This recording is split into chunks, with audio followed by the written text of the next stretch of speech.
you know. So it wasn't easy to translate. Especially people were like demonstrating, so they would be standing and showing how they were, for instance, like hanged in the ceiling, or kind of lying on the ground, how they were beaten. So they were quite tough language. And again, we go back to the translation and how sometimes language fails really to convey the meaning, because you can describe it, but it all implies pain, and people reflecting on previous tragic experiences. So I think it was very crucial for me to step back also from an interpreter and just be a person, like interlocutor, who keeps the conversation going, who makes sure that the speaker or the interviewee is fine all the time. Just maybe offer them to have a break, drink water. I remember at some point there was this lady who was telling the story of fleeing across the border, and she was with her 2 children.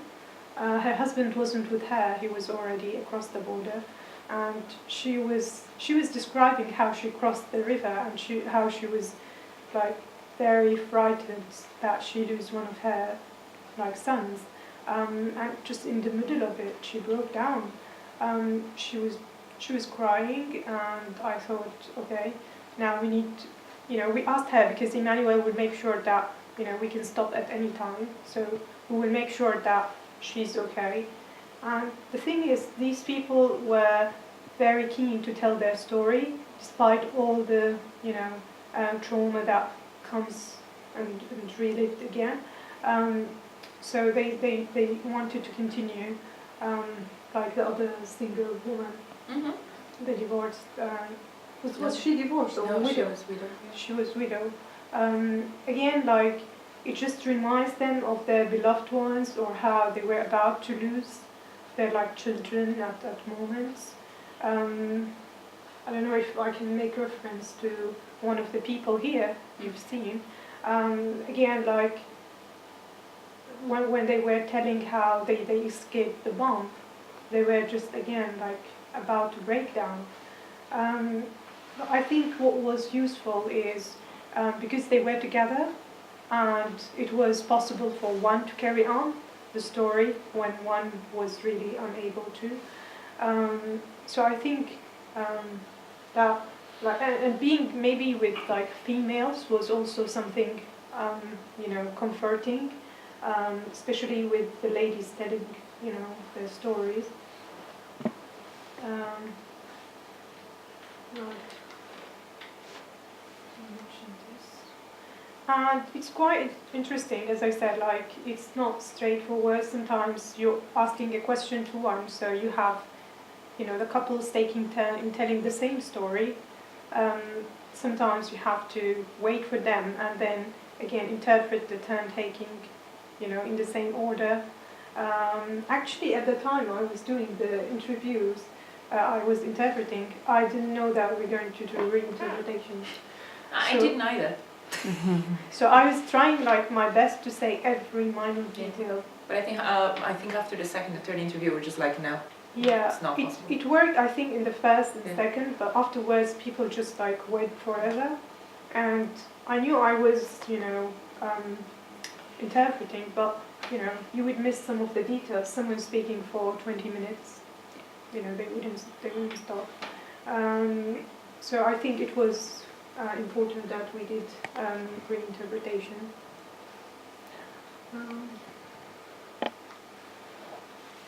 Right. Again, interruptions, we are just, having a conversation or listening to them.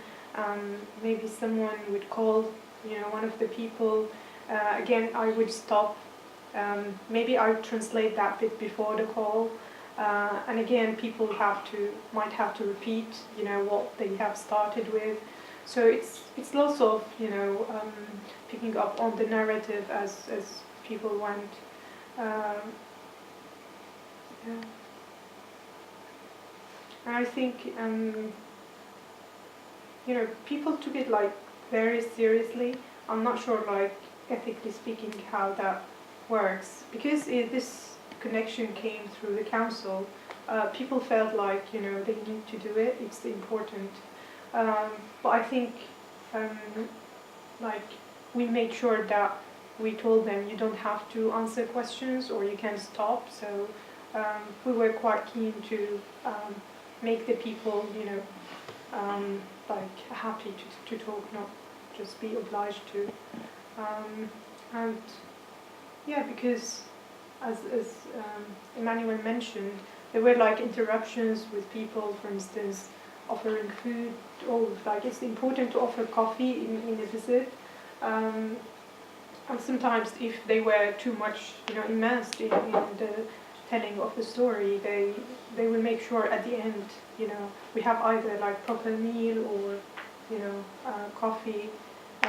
And it was interesting because as an interpreter, I still had to, continue interpretation, even like not just like the questions of the interview, and that made people feel more, relaxed and, happy to continue speaking to us. So I think it worked well.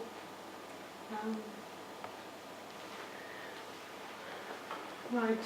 I thought I would be brief on this, but I'm happy to answer questions if you want me to.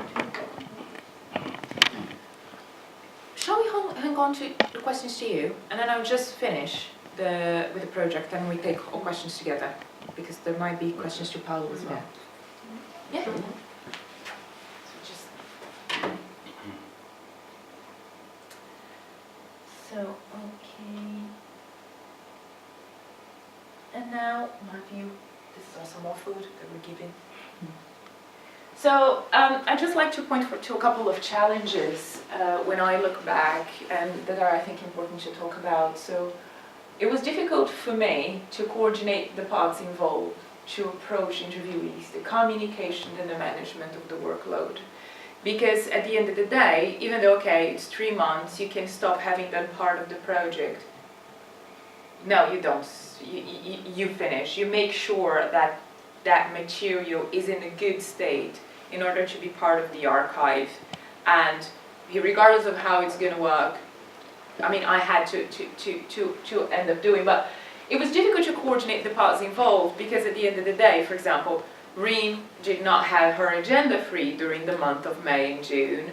Do you see what I mean? Because she did not know prior to that she was going to be part of that project. We had Ramadan in the middle of it. We had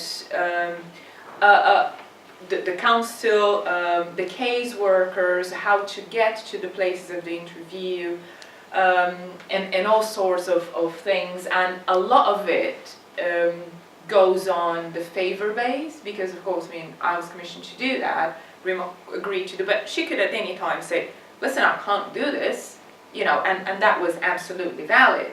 So you have to manage the parts involved, and I think any project in this sense should take that into account and try as much as possible to leave it enough room, because Peter Barnett was absolutely amazing, but he might not have been, and how would those things play then? Approach interviewees. I don't speak Arabic. I'm Brazilian. I'm a foreign person here, but I'm a privileged foreign person here. I came here with a Tier 4 visa that allowed me to do a lot of things, that allowed me to get in and out of the country. It's absolutely not the same situation. I have command of the language, the amount of trauma, the level of everything that our interviewees have received. I was absolutely fearful of how I was going to interact with the interviewees and if I was going to do it right, because I also did not have the language to communicate nor share the cultural background necessary in order to develop much of a report. So I tried my best, but that was an anxiety that would never go away.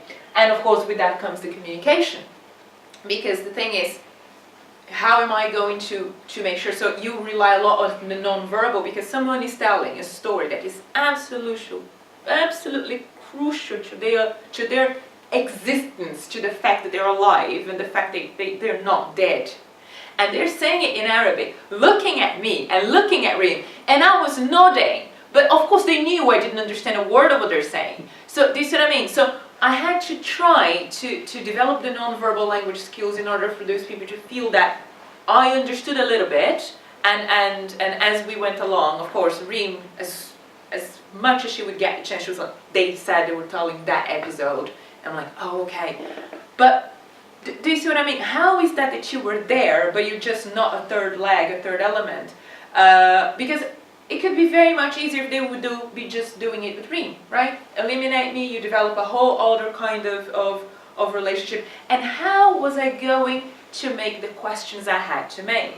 Which in the beginning were, in the utopic world, I had imagined a number of, I think, 6 questions, which is quite a lot if you are willing to have people speaking freely. But then later on, they just became two questions really. A question in the beginning and a question at the end. So the question at the beginning was, would you tell us a bit of your life before the conflict?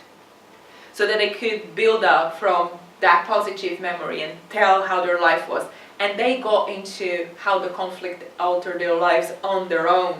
And from there would be only questions, kind of monitoring questions, isn't it, Reem? About if there was something that we didn't understand of the certain episode that they were telling us. Or, for example, if they say, oh, then we got to that country, then we would ask, how did you get to that country? And we would settle with any information they would give. I just wanted to say that in the beginning, we had quite a few meetings, Emanuelle and I, to prepare.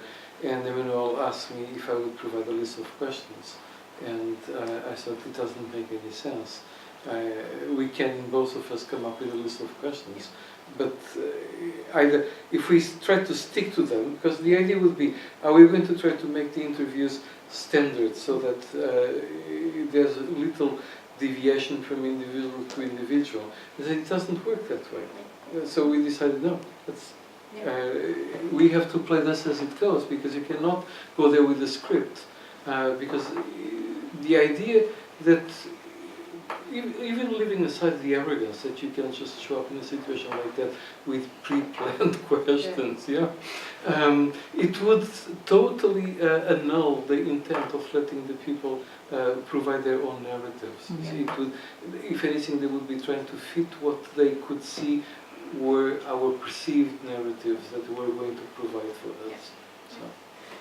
And then, well, the first... I just wanted to say that, even like with the people telling their stories, sometimes, some of them are undergoing like psychiatric treatment, so it's not easy for them to carry on, maybe for a long time. Some of them have like backache problems, they can't sit for long, they have, troubles, so we have to deal with all these, nuances. And I remember, like, for instance, we have to remind, for instance, people of what they were saying maybe before a second or like a minute. So it was so much like constructed narrative from like all of us. Yeah. And then, well, the first question was, so tell us a bit about how life was before the conflict, the last question. And that would be a last question when we would feel, that they had closed the interview, like they stopped telling their story, that's it. Then I would make this last question is, so now you feel your journey has ended or your journey is still on. And they would go into that and say how they felt about it. But that was, because that's the thing, right? If you do know the language, of course, it's going to be your project to do, you're going to do it wonderfully. But what if you want to go and try to understand the situation of a culture that is not yours, in which you're not fluent? And it is a very delicate thing. I think we were very lucky to find Reem, and I was very lucky to develop a good relationship with her. And that relationship, I think, ensured that our interviewees spoke and spoke as much as they could. And also our relationship, I think, ensured that the things were transcribed, because as we told you, there were constraints in payment, these, that, something that another translator that wouldn't be Reem would not be able to undertake. Do you see what I mean? To go back, and even the emotional stress. I mean, Reem had to read and to listen to that and to hear those graphic descriptions all over again and repeat them line by line so I could type them. And she would, they would comment or say a name or talk about a certain thing, and she would have to stop and explain to me what they meant. So it is also not something that any interpreter would be able to provide. So how important it was to have the right interpreter there. And I think that also how important it was that I was not connected to the culture in many ways. I think that in the end it was a very interesting and a very positive experience. But if I were to design, or if I were to make such a project like that before, I think the number one thing